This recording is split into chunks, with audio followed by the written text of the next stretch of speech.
placed in the role model for the charity category. How does that feel? How does it feel to be a finalist? I think it's incredible. I'm not going to lie, I wasn't expecting it. It's an interesting thing to be seen as like a role model. I think especially within the charity sector. I do my job because I love it. I do it because I really enjoy just the work that I do. Yeah, no, just something to get my head around. That's for sure. And what do you think makes a good role model?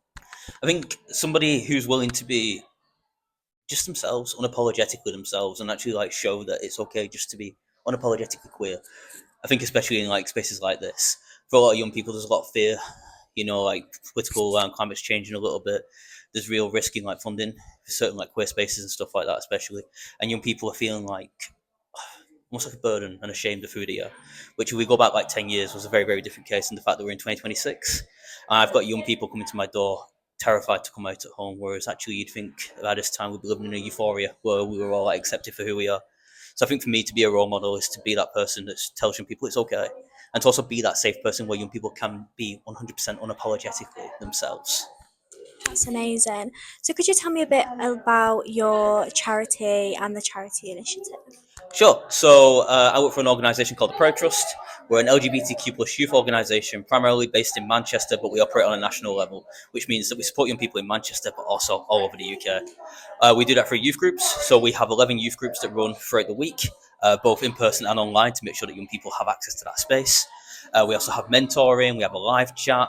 We have all sorts. We have training, like literally anything that we can do. And the way that we can see that is we're there for the young people, but also acknowledge that the adults in their lives potentially will need that little bit of support. Because I think when we think of someone coming out, we think of the individual, whereas actually it's the individual's story, and we need to make sure that all the characters and all the support in that young person's life is getting that same support to support them through their own journey of like becoming a better ally, and also being able to like be unapologetically there for that young person. Yeah, 100%. It's very much important work.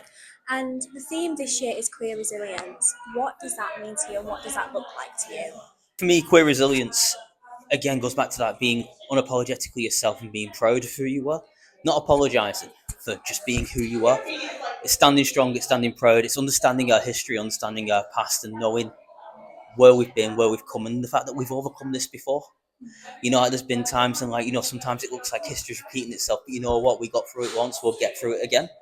And it's about kind of carrying that faith, carrying that hope, and being that champion for that. Like, and when you see people, like especially like in my sector of work with young people, as they come through the door and there's very little hope for the future. And for me, that queer resilience, that being like a role model for me, is like standing there and actually going, no, we're going to get through it. I'm going to tell you why we got through. We're going to get through it. This is where we were. This is what we did. And we're going to take those learnings. We're going to campaign. We're going to protest. We're going to stand up, and we're going to make sure that people know that we're here.